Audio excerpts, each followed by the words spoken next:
Hi hello guys welcome back to my YouTube channel friends ನೀವೇನಾದರೂ first time ನನ್ನ ಚಾನಲ್ಗೆ visit ಮಾಡಿದರೆ please ಚಾನಲ್ನ ಸಬ್ಸ್ಕ್ರೈಬ್ ಮಾಡ್ಕೊಳ್ಳಿ ಹಾಗೆ ಲೈಕ್ ಮಾಡಿ ಮತ್ತು ಹೆಚ್ಚೆಚ್ಚು ಶೇರ್ ಮಾಡಿ ಇವತ್ತಿನ ವಿಡಿಯೋ ತುಂಬಾ ಇನ್ಫಾರ್ಮೇಟಿವ್ ಆಗಿರುವಂಥ ವಿಡಿಯೋನ ಸ್ಕಿಪ್ ಮಾಡದಲೇ ಪೂರ್ತಿಯಾಗಿ ನೋಡಿ ಫ್ರೆಂಡ್ಸ್. ನಮ್ಮಲ್ಲಿ ತುಂಬ ಜನರು ಎಷ್ಟೋ ಪೂಜೆ ಮಾಡಿದರೂ ಕೂಡ ಉಪಯೋಗ ಇಲ್ಲವೆಂದು ಬಾಧೆ ಪಡುತ್ತಿರುತ್ತಾರೆ.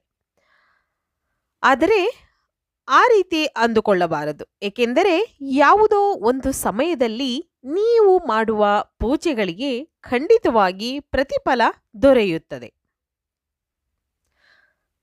ಆ ದೇವರ ಆಶೀರ್ವಾದ ನಿಮ್ಮ ಮನೆಯ ಮೇಲೆ ಇದ್ದರೆ ನಿಮ್ಮ ಜೀವನದಲ್ಲಿ ಎಂತಹ ಕಷ್ಟಗಳು ಬಂದರೂ ಕೂಡ ಇಲ್ಲದೆ ನೀವು ಸುಖ ಸಂತೋಷಗಳಿಂದ ಜೀವಿಸುತ್ತೀರಿ.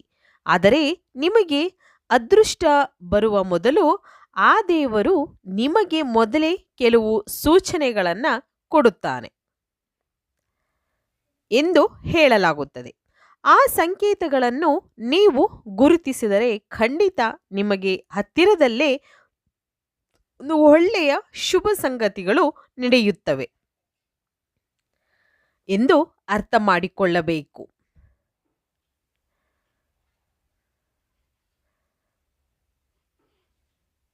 ಲಕ್ಷ್ಮೀದೇವಿ ಯಾರ ಮನೆಗೆ ಬಂದರೂ ಹೇಳಿಯೇ ಬರುತ್ತಾಳೆ. ಆದರೆ ಅದನ್ನು ನೀವು ಗುರುತಿಸಬೇಕು ಎಂದು ಹೇಳುತ್ತಾರೆ. ನಿಮ್ಮ ಮನೆಗೆ ಒಳ್ಳೆಯ ದಿನಗಳು ಬರುವ ಮೊದಲು ಮನೆಯ ಅಥವಾ ಮನೆಯಲ್ಲಿ ದೇವತೆಗಳು ಸಂಚರಿಸುತ್ತಾ ಇರುತ್ತಾರಂತೆ. ನಿತ್ಯ ದೀಪಾರಾಧನೆ ಮಾಡುವ ಮನೆಗಳಲ್ಲಿ ಮಾತ್ರ ದೇವತೆಗಳು ಇದ್ದೇ ಇರುತ್ತಾರೆ. ನಿಮಗೆ ಒಳ್ಳೆಯ ದಿನಗಳು ಬರಬೇಕು ಎಂದರೆ ಆ ಶಿವನನ್ನು ಪ್ರಾರ್ಥನೆ ಮಾಡಿ, ಆ ಪರಮೇಶ್ವರನನ್ನು ಆರಾಧಿಸಿದರೆ ಸಾಕು. ದೇವತೆಗಳಿಗೆ ಎಲ್ಲ ಪೂಜೆ ಮಾಡಿದಷ್ಟು ಪುಣ್ಯ ಫಲ ಲಭಿಸುತ್ತದೆ.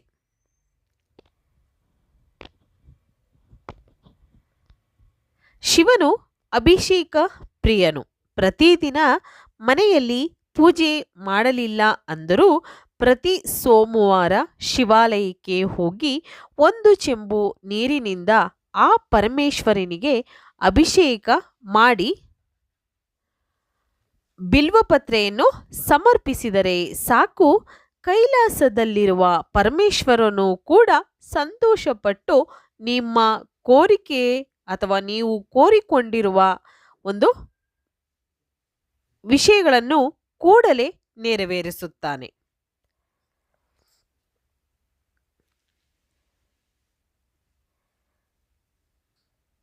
ಒಂದೊಂದು ಸಾರಿ ನಿಮ್ಮ ಮನೆಯಲ್ಲಿ ಹಾಲು ಇದ್ದಕ್ಕಿದ್ದ ಹಾಗೆ ಉಕ್ಕಿ ಹೋದರೆ ಅದನ್ನು ನೀವು ಅದೃಷ್ಟವಾಗಿ ಭಾವಿಸಬೇಕು. ಇದರ ಅರ್ಥವೇನು ಎಂದರೆ ಹತ್ತಿರದಲ್ಲಿ ನಿಮಗೆ ಒಳ್ಳೆಯ ದಿನಗಳು ಬರಲಿವೆ ಎನ್ನುವ ಸಂಕೇತ. ಹಾಗೇನೆ ನಿಮ್ಮ ಮನೆಯಲ್ಲಿ ಯಾವಾಗಲೂ ಹಾಲು ಉಕ್ಕಿ ಹೋಗಿ ಅದು ಸೀದು ಹೋದರೆ ಆ ಮನೆಯಲ್ಲಿ ಕೆಟ್ಟ ಶಕ್ತಿಗಳು ಇದ್ದ ಹಾಗೇನೆ.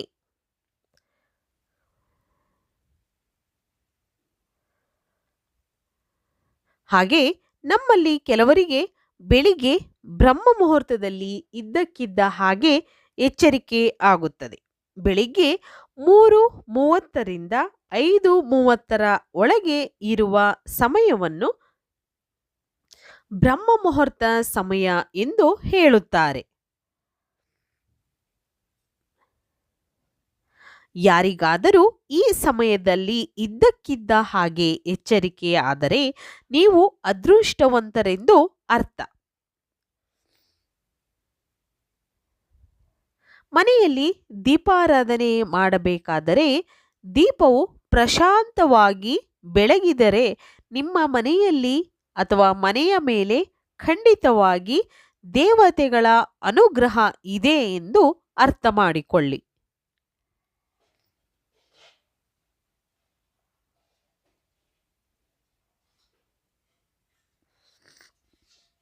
ನಿಮ್ಮ ಮನೆಯ ದೇವರ ಮನೆಯಲ್ಲಿ ಆಗಲಿ ಅಥವಾ ಅಡುಗೆ ಮನೆಯಲ್ಲಿ ಆಗಲಿ ಹಲ್ಲಿಗಳು ಹೆಚ್ಚಾಗಿ ಕಂಡರೆ ನಿಮ್ಮ ಮನೆಯ ಮೇಲೆ ಲಕ್ಷ್ಮೀದೇವಿಯ ಕಟಾಕ್ಷ ಇರುತ್ತದೆ.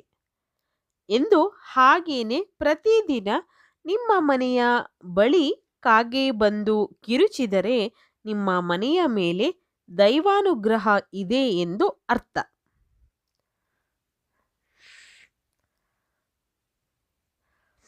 ಕೆಲವರಿಗೆ ರಾತ್ರಿ ಸಮಯದಲ್ಲಿ ಗೆಜ್ಜೆಗಳ ಶಬ್ದ ಕೇಳಿಸಿದ ಹಾಗೆ ಆಗುತ್ತದೆ.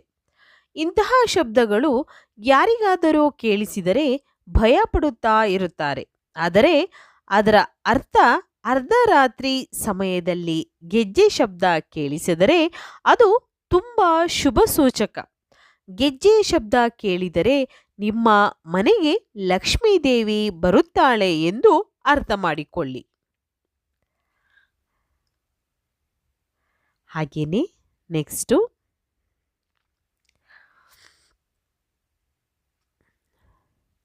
ಹಾಗೇನೆ ನಿಮ್ಮ ಮನೆಯಲ್ಲಿ ಕಪ್ಪು ಇರುವೆಗಳು ಕಾಣಿಸಿಕೊಂಡರೆ ಅದು ತುಂಬ ಶುಭ ಸೂಚಕವಾಗಿ ಪರಿಗಣಿಸಬೇಕು. ಮನೆಯೊಳಗೆ ಕಪ್ಪು ಇರುವೆಗಳು ಬರುತ್ತಿವೆ ಎಂದರೆ ಹತ್ತಿರದಲ್ಲೇ ಮನೆಗೆ ಹಣ ಬರುತ್ತದೆ ಅಥವಾ ಲಕ್ಷ್ಮಿ ಬರುತ್ತಾಳೆ ಎಂದು ಅರ್ಥ.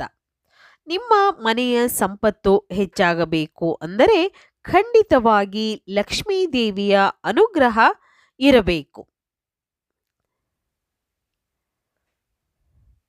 ಮತ್ತು ಲಕ್ಷ್ಮೀ ದೇವಿಯನ್ನು ಸಂತೋಷಪಡಿಸಬೇಕು ಅಂದರೆ ಪ್ರತಿ ಶುಕ್ರವಾರ ಹೆಣ್ಣು ಮಕ್ಕಳು ಮನೆಯಲ್ಲಿ ಪೂಜೆ ಮಾಡಿಕೊಳ್ಳಬೇಕು. ಹಾಗೇನೆ ಪ್ರತಿ ಶುಕ್ರವಾರದ ದಿನ ಹೊಸ್ತಿಲಿಗೆ ಅರಿಶಿಣ ಹಚ್ಚಿ ಮನೆಯ ಮುಂದೆ ಅಂದವಾಗಿ ರಂಗೋಲಿಯನ್ನ ಹಾಕಬೇಕು.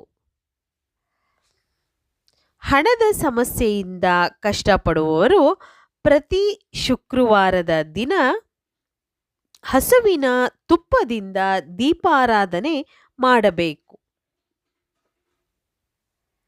ನಂತರ ಲಕ್ಷ್ಮೀ ದೇವಿಯನ್ನು ನೆನಪಿಸಿಕೊಳ್ಳುತ್ತಾ ಒಂದು ತೆಂಗಿನಕಾಯಿಯನ್ನು ಹೊಡೆಯಿರಿ.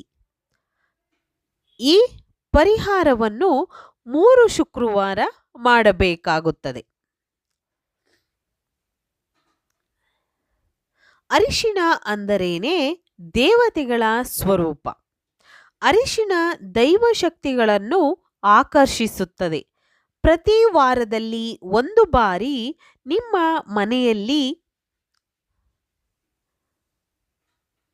ಅರಿಶಿಣದ ನೀರನ್ನು ಚೆಲ್ಲಿ ಮನೆಯಲ್ಲಿ ಅರಿಶಿಣದ ನೀರನ್ನು ಚಿಮುಕಿಸಿದರೆ ಖಂಡಿತವಾಗಿ ದೇವತೆಗಳು ನಿಮ್ಮ ಮನೆಯಲ್ಲಿ ಸಂಚರಿಸುತ್ತಾರೆ.